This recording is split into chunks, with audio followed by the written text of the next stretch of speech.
Okay, તો નમસ્કાર વિદ્યાર્થીઓ. આજનો જે આપણો ટોપિક છે તે ટોપિક છે વિદ્યુત ભારના સંરક્ષણનો નિયમ અને વિદ્યુત ભારનું ક્વોન્ટમીકરણ સમજાવો. એમાં જે આ ક્વોન્ટમીકરણ વાળો ટોપિક છે તે બોર્ડની પરીક્ષામાં અવારનવાર તો નહીં પણ પૂછાઈ ગયેલો પ્રશ્ન છે. જ્યારે વિદ્યુત ભારના સંરક્ષણનો નિયમ શું છે તે લગભગ દરેક વિદ્યાર્થીને આવડતું હોય છે. લખજો મારી સાથે સાથે વિદ્યુત ભારના સંરક્ષણનો નિયમ, સાથે સાથે લખજો વિદ્યુત ભારના સંરક્ષણનો નિયમ. તમે તમારા નોટ્સ જો જાતે બનાવશો તો તમારો સ્કોર 100% અપ જશે. એટલે હંમેશા પહેલાં પોતાની નોટ્સ જાતે બનાવતા શીખો, બનાવવી જ પડશે દરેક વિદ્યાર્થીએ. તો વિદ્યુત ભારના સંરક્ષણનો નિયમ આપણને શું કહે છે? જે રીતે તમે ઉર્જા સંરક્ષણનો નિયમ ભણ્યા છો કે ઉર્જાનો નાશ શક્ય નથી, ઉર્જાનું સર્જન શક્ય નથી, ઉર્જા તો માત્ર એક સ્વરૂપમાંથી બીજા સ્વરૂપમાં રૂપાંતર પામે છે. તે જ રીતે જે વિદ્યુત ભારનો સંરક્ષણનો નિયમ છે તે આપણને એવું જ કહેવા માંગે છે કે તમે વિદ્યુત ભારનું મરણ ન કરી શકો, વિદ્યુત ભારને તમે મારી ના શકો, તેનો નાશ ન થાય, વિદ્યુત ભારનું સર્જન ન થાય, વિદ્યુત ભારનું તો માત્ર વહન થાય. વિદ્યુત ભાર એક જગ્યાએથી બીજી જગ્યાએ વહન પામે છે. હવે આ પેન જે છે, આ પેનની અંદર જે વિદ્યુત ભાર છે તમે ઈચ્છો કે ડબલ થઈ જાય તો તે શક્ય નથી. વિદ્યુત ભારનું તમે સર્જન ન કરી શકો. આની અંદરનો વિદ્યુત ભાર તમે મારી પણ ન શકો. માત્ર તમે તેના વિદ્યુત ભારને એક પદાર્થમાંથી બીજા પદાર્થમાં ટ્રાન્સફર એટલે કે વહન કરી શકો છો. અથવા એનું બીજું સ્ટેટમેન્ટ પણ એવું કહેવામાં આવે છે કે અલગ કરેલા તંત્રનો, કેવા તંત્રનો? અલગ કરેલા તંત્રનો કુલ વિદ્યુત ભારનો જથ્થો હંમેશા અચળ જળવાઈ રહે છે. આનો મતલબ જો વિદ્યુત ભારની આપ લે આ બંને વચ્ચે થતી હોય તો આને આપણે એક અલગ કરેલું તંત્ર માની શકીએ કે ભાઈ વિદ્યુત ભારની આપ લે આ બંનેની વચ્ચે જ જો થાય અને તેમના વિદ્યુત ભારની આપ લે કોઈ ત્રીજા પદાર્થ સાથે નથી થતી, ખાલી આ બે વચ્ચે જ થાય છે, તો આ એક અલગ કરેલા તંત્રનો કુલ વિદ્યુત ભારનો જથ્થો અચળ જળવાઈ રહેશે. વિદ્યુત ભાર વહન પામે કે ન પામે, કુલ જથ્થો જે આ બે પેનનો છે તે તો અચળ જળવાઈ રહેશે. ને કોમન સેન્સની વાત છે. મારા ખિસ્સામાં 10 ચોકલેટ છે, તારા ખિસ્સામાં 15 ચોકલેટ છે. હવે એમાંથી જો હું 5 ચોકલેટ તમને આપી દઉં તો તમારી 10 થઈ જાય અને મારી 5 થઈ જાય, પણ સરવાળો તો 15 રહે કે ના રહે? તો સરવાળો તો પહેલાં બી 15 હતો, સરવાળો તો પછી બી 15 છે. તો આપણા બંને વચ્ચે જે આ ચોકલેટની આપલે થઈ એટલે કે આપણે એક અલગ કરેલા તંત્રનો ભાગ કહેવાઈએ. તો અલગ કરેલા તંત્રમાં કુલ વિદ્યુત ભાર હંમેશા અચળ રહેશે, ચાહે પ્રક્રિયા થાય કે ના થાય. ચાલો લખો મારી સાથે સાથે. તો વિદ્યુતની દ્રષ્ટિએ, અવાજ આવે છે મારો? બોલો એકવાર. તો વિદ્યુતની દ્રષ્ટિએ અલગ કરેલા તંત્રમાં, અલગ કરેલા તંત્રમાં લખજો જોડે જોડે, વિદ્યુતની દ્રષ્ટિએ અલગ કરેલા તંત્રમાં કુલ વિદ્યુત ભારનો જથ્થો, કુલ વિદ્યુત ભારનો જથ્થો અચળ જળવાઈ રહે છે. તો આ શબ્દનો પ્રયોગ કરવો જરૂરી છે. અલગ કરેલા તંત્રમાં કુલ વિદ્યુત ભારનો જથ્થો હંમેશા અચળ જળવાઈ રહે છે, જેને વિદ્યુત ભારના સંરક્ષણનો નિયમ કહે છે. કે જે વિદ્યુત ભારનું, જેને વિદ્યુત ભારના સંરક્ષણનો નિયમ કહે છે. બસ આને જ વિદ્યુત ભારના સંરક્ષણનો નિયમ કહે છે. એટલે કે અલગ કરેલા તંત્રમાં કુલ વિદ્યુત ભારનો જથ્થો અચળ જ જળવાઈ રહેશે. અચ્છા, દાખલા તરીકે, તો દાખલા તરીકે શું થાય? તો દાખલા તરીકે જ્યારે આપણે બે પદાર્થોને ઘસીએ તો એક પદાર્થ જેટલો વિદ્યુત ભાર ગુમાવે, બીજો પદાર્થ તેટલો જ વિદ્યુત ભાર મેળવે, પણ કુલ જથ્થો તો કેવો રહે? અચળ જ રહે છે. તો દાખલા તરીકે જ્યારે, લખજો ભાઈ, જોડે જોડે લખતા રહેજો, જ્યારે બે પદાર્થોને ઘસીએ,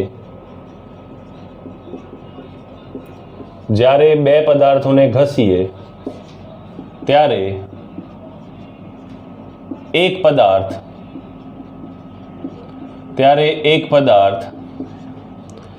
જેટલો વિદ્યુત ભાર ગુમાવે છે, એક પદાર્થ જેટલો વિદ્યુત ભાર ગુમાવે છે, બીજો પદાર્થ તેટલો જ વિદ્યુત ભાર બીજો પદાર્થ તેટલો જ વિદ્યુત ભાર મેળવે છે. તો એક પદાર્થ જેટલો વિદ્યુત ભાર ગુમાવે છે, બીજો પદાર્થ તેટલો જ વિદ્યુત ભાર મેળવે છે. તો આને શું કયું કહેવાય? આને કયું કહેવાય કે આપણે આ બંને પદાર્થોને એક અલગ કરેલું જો તંત્ર ગણીએ તો તે તંત્રનો કુલ વિદ્યુત ભાર અચળ જળવાઈ રહેશે. દાખલા તરીકે આપણે જોયું હતું કે ભાઈ કાચનો સળિયો રેશમના કપડા સાથે ઘસવામાં આવે, રેશમના કપડા સાથે ઘસવામાં આવે તો બોલો કોણ ઇલેક્ટ્રોન ગુમાવે ને કોણ ઇલેક્ટ્રોન મેળવે? બોલો તો એકવાર. કાચનો સળિયો યસ ઘસવામાં આવે ત્યારે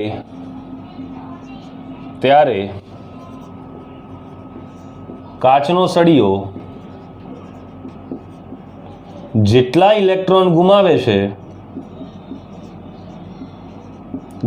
છે રેશમનું કપડું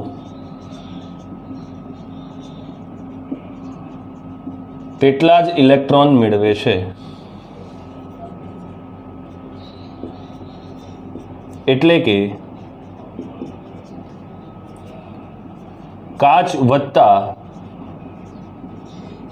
રેશમના કપડાનો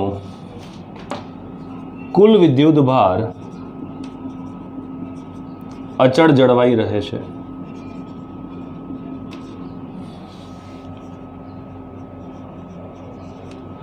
કુલ વિદ્યુત ભાર અચળ જળવાઈ રહે છે. આ છે તમારા વિદ્યુત ભારના સંરક્ષણનો નિયમ.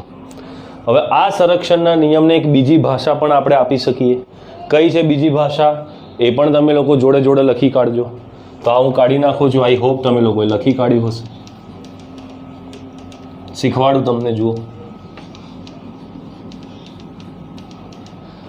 હવે વિદ્યુત ભારના સંરક્ષણના નિયમને આ રીતે પણ કહેવામાં આવે છે કે વિદ્યુત ભાર ઉત્પન્ન કરી શકાય નહીં. લખજો, વિદ્યુત ભાર ઉત્પન્ન કરી શકાય નહીં. બોલો આના પછી શું આવશે? કરી શકાય નહીં તેમજ, બોલો ઉત્પન્ન પણ ન કરી શકાય તેમજ તેનો નાશ પણ કરી શકાય નહીં. ઉત્પન્ન પણ ના કરી શકાય અને તેનો નાશ પણ કરી શકાય નહીં. પણ તે એક પદાર્થ પરથી બીજા પદાર્થ પર પણ તે એક પદાર્થ પરથી બીજા પદાર્થ પર, બોલો શું થાય? એક પદાર્થ પરથી બીજા પદાર્થ પર, બોલો, વહન પામે અથવા લઈ જઈ શકાય છે. તો આ વિધાનને પણ વિદ્યુત ભારના સંરક્ષણનો નિયમ જ કહે છે. આ પણ વિદ્યુત ભારના સંરક્ષણનો નિયમ છે. ખાલી ભાષા બદલાઈ ગઈ, કોન્સેપ્ટ થોડી બદલાયો છે. તો અલગ કરેલા તંત્રનો કુલ વિદ્યુત ભારનો જથ્થો અચળ જળવાઈ રહે છે તેવું બોલો, અથવા તમે લોકો નાશ નથી થતો કે સર્જન નથી થતું, માત્ર તેને એક પદાર્થ પરથી બીજા પદાર્થ પર લઈ જઈ શકાય છે તેવું બોલો. બંને કિસ્સામાં વિદ્યુત ભારના સંરક્ષણનો નિયમ એક જ વસ્તુ આપણને કહેવા માંગે છે. હવે આના માટે એક બેસ્ટ એક્ઝામ્પલ આપણે જોઈએ. શું છે હું તમને શીખવાડું કે જ્યારે એક ન્યુટ્રોન હોય ને, ન્યુટ્રોનને આ રીતે લખાય બેટા, ન્યુટ્રોન. તમારામાંથી કેટલા કહે છે બોલો ન્યુટ્રોનનો વીજભાર હોય કે ના હોય? ન્યુટ્રોનનો હોય? ન્યુટ્રોન કેમિસ્ટ્રીમાં તો હોય કે ના હોય? ના હોય.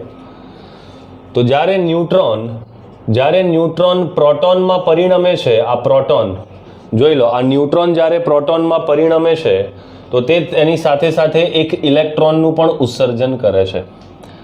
તો આ એક સારો એક્ઝામ્પલ છે જેને આપણે બહુ જ ડિટેલમાં 13મા નંબરના ચેપ્ટરમાં ભણીશું. પણ આ એક્ઝામ્પલ આપણને શું કહેવા માંગે છે કે જ્યારે ન્યુટ્રોનનું પ્રોટોનમાં રૂપાંતર થાય તો તેની સાથે સાથે એક ઇલેક્ટ્રોનનું પણ ઉત્સર્જન થાય છે. કેમ? કારણ કે વિદ્યુત ભારનો જથ્થો તો અચળ રહે છે. તો તમે જુઓ ન્યુટ્રોનનો વિદ્યુત ભાર અહીંયા 0 લખેલો છે, આનો મતલબ ન્યુટ્રોન પાસે કોઈ વિદ્યુત ભાર નથી. અને અહીં તમે જુઓ પ્રોટોનનો વિદ્યુત ભાર અને અહીંયા ઇલેક્ટ્રોનનો વિદ્યુત ભાર, તો એકની અંદર -1 ઉમેરો તોય પાછું શું થઈ જાય? 0. આનો મતલબ જ્યારે ન્યુટ્રોન હતો ત્યારે પણ તટસ્થ હતો, અને ન્યુટ્રોન જ્યારે પ્રોટોનમાં પરિણમે છે ઇલેક્ટ્રોન સાથે ઉત્સર્જન કરી ત્યારે પણ કુલ વિદ્યુત ભાર તો તેનો તે જ રહે છે. એટલે આ એક્ઝામ્પલ આપણને ખાલી એટલું જ શીખવે છે કે ભાઈ વિદ્યુત ભાર નું સર્જન ન થાય.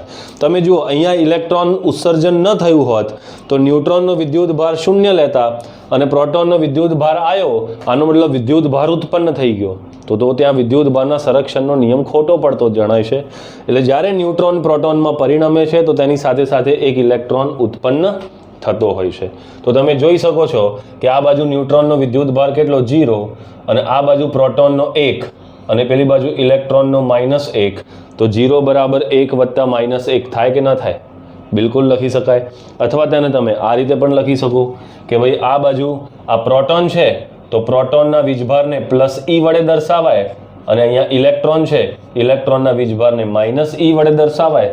અને આપણને ખબર છે કે પ્રોટોન અને ઇલેક્ટ્રોનના વીજભારનું મૂલ્ય સરખું છે, ખાલી તે લોકો વિજાતીય છે, એટલે સંજ્ઞા અલગ અલગ છે. એટલે આનું મૂલ્ય કેટલું છે? પ્રોટોનના વીજભારનું મૂલ્ય બોલો, તમારામાંથી કોઈને આવડે છે? કેટલો છે પ્રોટોનનો વિદ્યુત ભાર? બોલો તો બેટા. 1.6 ગુણ્યા 10⁻19 અને ઇલેક્ટ્રોનનો -1.6 ગુણ્યા 10⁻19. તો આ જેટલો ધન છે આ એટલો જ ઋણ છે, તો 0 થઈ ગયો કે ના થઈ ગયો? બસ આનો મતલબ વિદ્યુત ભારનું સંરક્ષણ થવું એ એક વિશ્વવ્યાપી ઘટના છે. એવું નહીં કે માત્ર આની અંદર જ થયું, દરેક જગ્યાએ વિદ્યુત ભારનું હંમેશા સંરક્ષણ જ થશે. અને આ જ નિયમને લઈને આપણે આખું ફિઝિક્સ અંત સુધી ભણવાના છીએ. ક્લિયર થઈ ગયું છે? હા કે ના બોલો તો હું આગળ વધી જાઉં. રેડી? બોલો બેટા. સંભળાય છે ને બધાને? ક્લિયર દેખાતું કેમ નહીં યાર?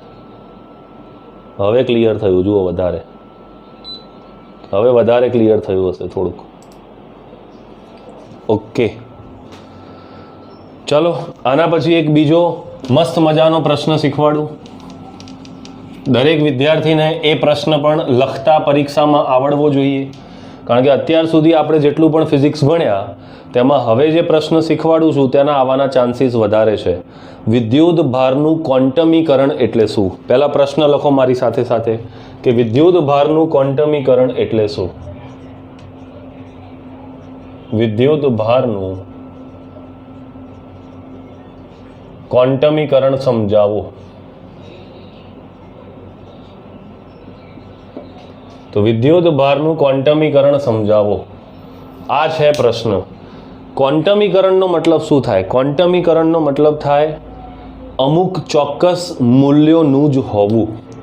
આનો મતલબ કોઈ પણ પદાર્થ પર જે વિદ્યુત ભાર હોય તે દરેક કિંમત ન લઈ શકે, તેની એક ચોક્કસ કિંમત જ હોય છે.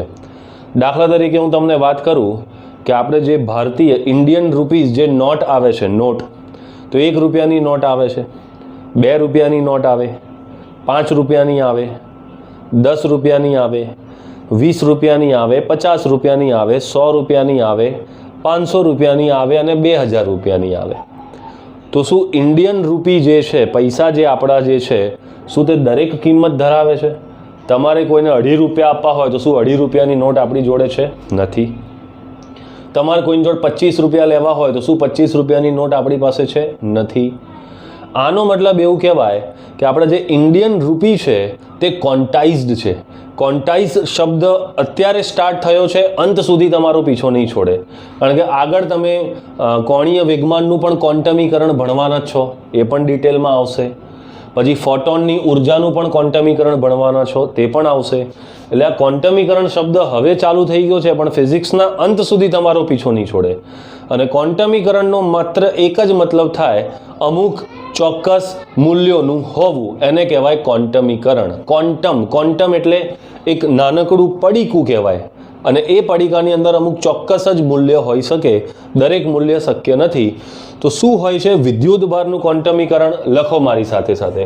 કુદરતમાં મળી આવતા, કુદરતમાં, વ્યવસ્થિત રીતે લખજો ભાઈ, યાદ તમારી નોટ્સ છે. કુદરતમાં મળી આવતા બધા જ વિદ્યુત ભારોના મૂલ્યો, બધા જ વિદ્યુત ભારોના મૂલ્યો. તો કુદરતમાં જેટલા પણ વિદ્યુત ભારો છે તે મૂલ્યો એક મૂળભૂત વિદ્યુત ભારના મૂલ્યના એક મૂળભૂત વિદ્યુત ભારના મૂલ્યના, આ સૌથી અગત્યની વસ્તુ છે, એક મૂળભૂત વિદ્યુત ભારના મૂલ્યના, કયો હશે આ મૂળભૂત વિદ્યુત ભારના મૂલ્યના? પૂર્ણ ગુણાંકમાં જ હોય છે. પૂર્ણ ગુણાંકમાં જ હોય છે. આનો મતલબ તમે કોઈ પણ પદાર્થ પરના વિદ્યુત ભારની વાત કરો તો તે એક મૂળભૂત વિદ્યુત ભારનું જે મૂલ્ય છે તેના પૂર્ણ ગુણાંકમાં જ હશે. અને હું તમને લોકોને કહી ચૂક્યો છું કે આ વિશ્વમાં આપણે કોના વિદ્યુત ભારને મૂળભૂત વિદ્યુત ભાર માનીએ છીએ? બોલો, કોને યાદ છે? બિલકુલ સાચો જવાબ. ઇલેક્ટ્રોનના વિદ્યુત ભારને મૂળભૂત વિદ્યુત ભાર કહેવાય. તો કોઈ પણ પદાર્થ પરનો જે વિદ્યુત ભાર હશે તે ઇલેક્ટ્રોનના વીજભારના પૂર્ણ ગુણાંક સ્વરૂપે જ હશે. હજુ ડિટેલમાં સમજાવું. જો તમને પહેલા તો આ વિધાન લખાયું છે. મૂળભૂત વિદ્યુત ભાર એટલે, અહીંયા લખો, લાઈન નીચે લખો, મૂળભૂત વિદ્યુત ભાર એટલે, લખો બેટા, મૂળભૂત વિદ્યુત ભાર એટલે, બોલો કોનો વિદ્યુત ભાર? મૂળભૂત વિદ્યુત ભાર એટલે યસ, ઇલેક્ટ્રોન, જેને ઈ વડે દર્શાવાય, ઇલેક્ટ્રોન પરનો વિદ્યુત ભાર. તો મૂળભૂત વિદ્યુત ભાર એટલે ઇલેક્ટ્રોન પરનો વિદ્યુત ભાર. ઈને આપણે વિદ્યુત ભારનો પ્રાથમિક એકમ કહે છે. લખો, ઈને ઇલેક્ટ્રોનના વિદ્યુત ભારને વિદ્યુત ભારનો પ્રાથમિક એકમ કહે છે.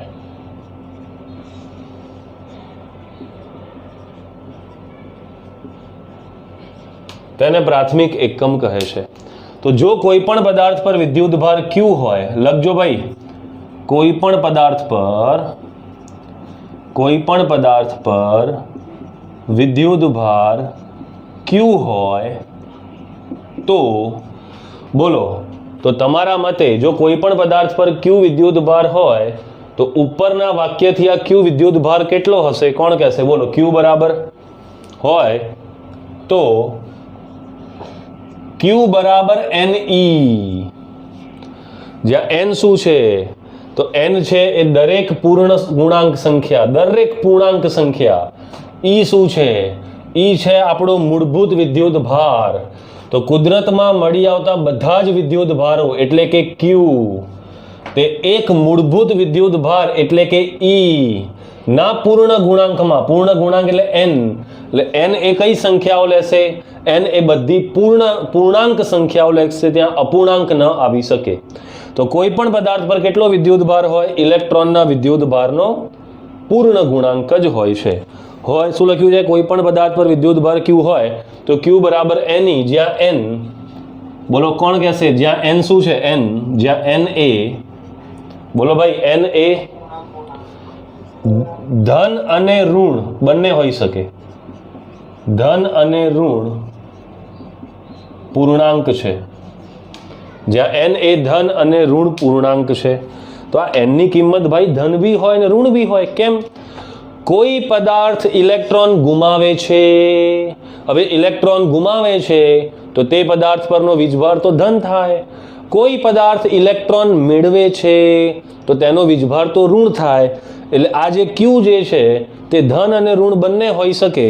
એટલે આપણે આ n જે છે તે ધન પૂર્ણાંક સંખ્યા પણ હોઈ શકે અથવા ઋણ પૂર્ણાંક સંખ્યા પણ હોઈ શકે. બોલો, ખબર પડી કે ના પડી? આવડશે? તો જો તમે લોકો આ સૂત્રને ભૂલી ગયા તો આવનારા ઘણા બધા પ્રશ્નોમાં તમે ભૂલ કરશો, કારણ કે આ બહુ જ અગત્યનો એક નિયમ છે કે કોઈ પણ પદાર્થ પર જે વિદ્યુત ભાર હોય તે માત્ર ઇલેક્ટ્રોનના વિદ્યુત ભારનો પૂર્ણ ગુણાંક જ હોય છે. That's it. અચ્છા, આ ક્વોન્ટમીકરણનું સૌપ્રથમ સૂચન, આખું વાક્ય તો હું નથી લખતો, તમે લખી શકો છો, અહીંયા આગળ લખી શકો છો. આ ક્વોન્ટમીકરણનું સૌપ્રથમ સૂચન ફેરેડે નામના વૈજ્ઞાનિકે, ફેરેડે નામના વૈજ્ઞાનિકે, આ ફેરેડે નામ તો તમે સાંભળ્યું જ હશે, વિદ્યુત વિભાજનના પ્રાયોગિક નિયમો દ્વારા કર્યું હતું. વિદ્યુત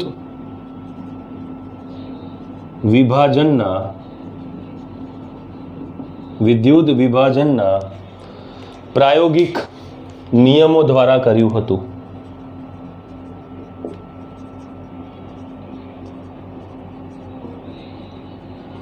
બરો કેમેરાની બહાર તો નથી જતું ને? ના, ક્લિયર છે, દેખાય છે.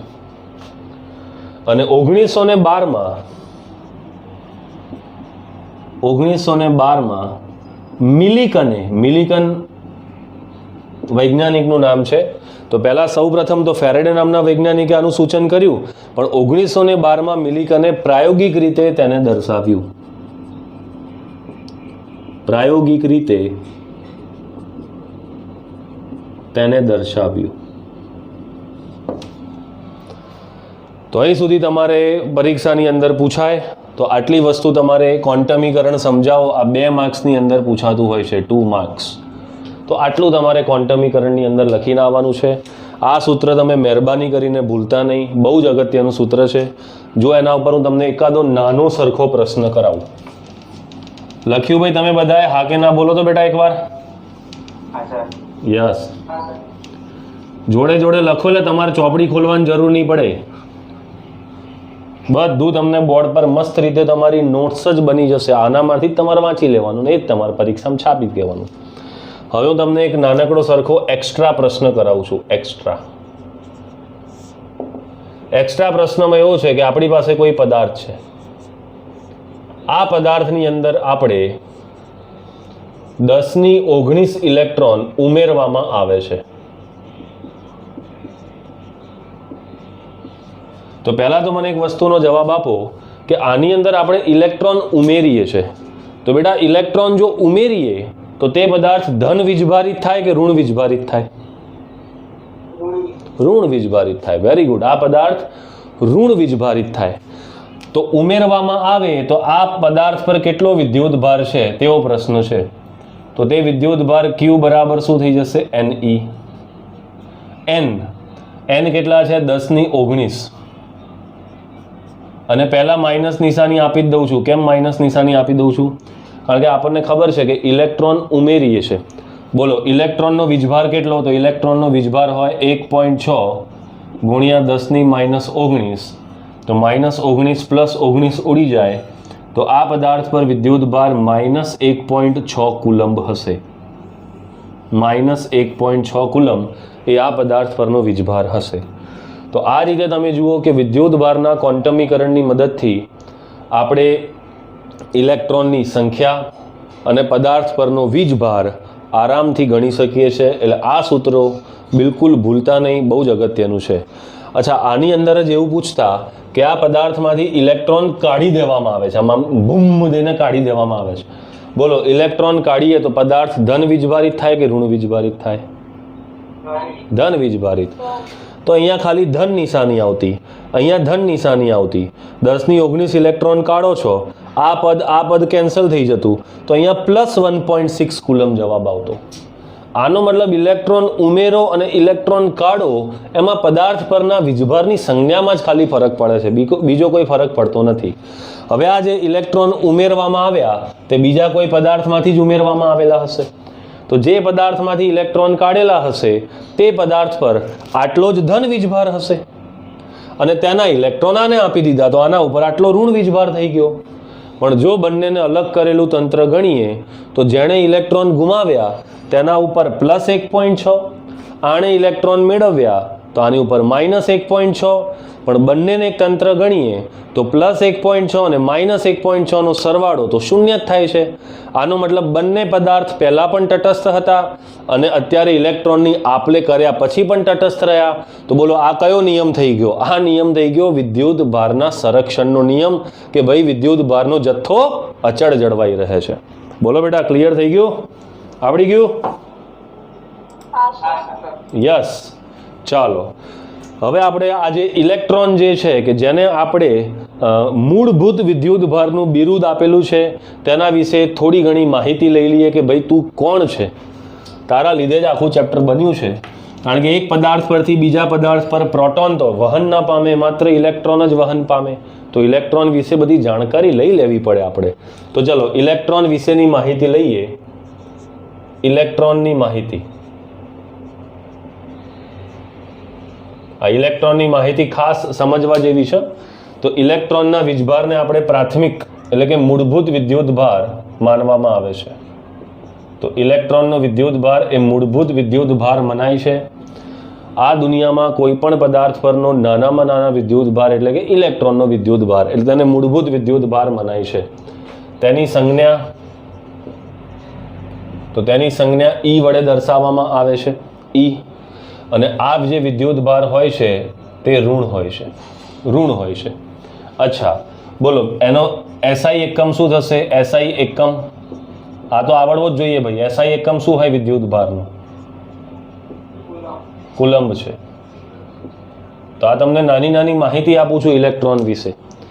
અચ્છા, ઇલેક્ટ્રોનનું વાસ્તવિક મૂલ્ય કેટલું છે? ઇલેક્ટ્રોનનું મૂલ્ય બોલો, કેટલાને આવડે છે ઇલેક્ટ્રોનનું મૂલ્ય?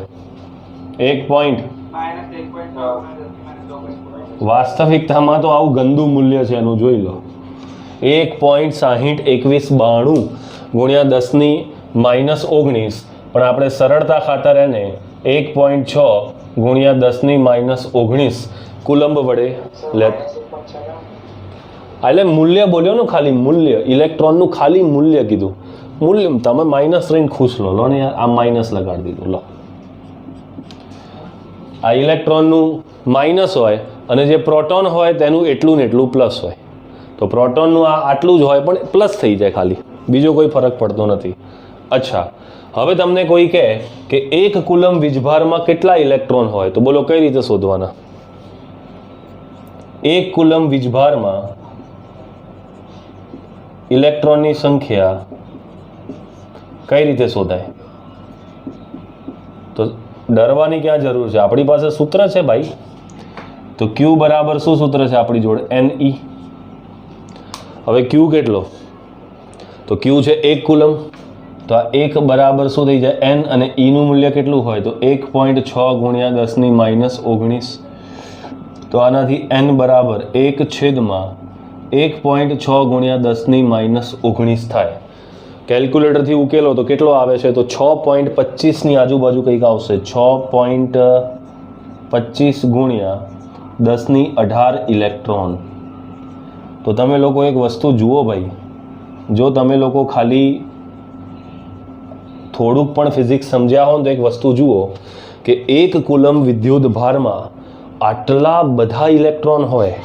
6.25 ગુણ્યા 10⁸ ઇલેક્ટ્રોન હોય 1 કુલમ વીજભારની અંદર. આટલા બધા ઇલેક્ટ્રોન ભેગા થાય તો આટલા બધા ઇલેક્ટ્રોનનો જે વીજભાર ભેગો થાય ત્યારે 1 કુલમ વીજભાર બને છે. તો 1 કુલમ વીજભારની અંદર આટલા ઇલેક્ટ્રોન હોય છે, જે MCQની અંદર બોર્ડની પરીક્ષામાં અને ગુજકેટની પરીક્ષામાં બંનેમાં આવી ગયેલું છે. તો અહીંયા હું સ્ટાર દોરું છું. તો તમે લોકો વિદ્યાર્થીઓ આને ખાસ યાદ રાખજો. સ્ટાર અહીંયા આગળ મેં દોરી કાઢેલો છે. મને લાગે છે તમને લોકોને ખબર પડી. બોલો ભાઈ. અચ્છા, હવે વિદ્યુત ભારના નાના એકમો પણ છે, જે રીતે 1 મિલીકુલમ. હવે મિલીકુલમ એટલે 10⁻³ કુલમ. આ નાનો એકમ કહેવાય. કુલમ તો ભાઈ ભયંકર મોટો એકમ કહેવાય. એનો એક પ્રશ્ન હું તમને ઉદાહરણમાં ગણાવીશ કે કુલમ, તમને શું લાગે છે? 1 કુલમ એ નાનો એકમ છે? ભાઈ ભયંકર મોટો એકમ છે. તો તેના નાના એકમો થઈ જાય મિલીકુલમ. પછી માઇક્રો કુલમ. બોલો માઇક્રો એટલે કેટલા થાય બેટા? 11માં બધું ભણી ગયેલા છો. માઇક્રો એટલે 10 કેટલી? -6. અને નેનો કુલમ, બોલો નેનો એટલે 10 બોલો લા -9 કુલમ. તો આ થઈ ગયા વિદ્યુત ભારના નાના એકમો. જ્યારે 1 કુલમ જે છે તે વિદ્યુત ભારનો રાવણ જેવો, પહાડ જેવો મોટામાં મોટો એકમ છે. મોટામાં મોટો એકમ કહેવાય. તો અહીં સુધી આ ઇલેક્ટ્રોનની માહિતી મારે તમને આપી હતી. તો મેં તમને ઇલેક્ટ્રોનની માહિતી આપી દીધી. આના પછી હવે જે આપણું ચેપ્ટર જાય છે તે સ્ટાર્ટ થાય છે કુલંબના નિયમથી.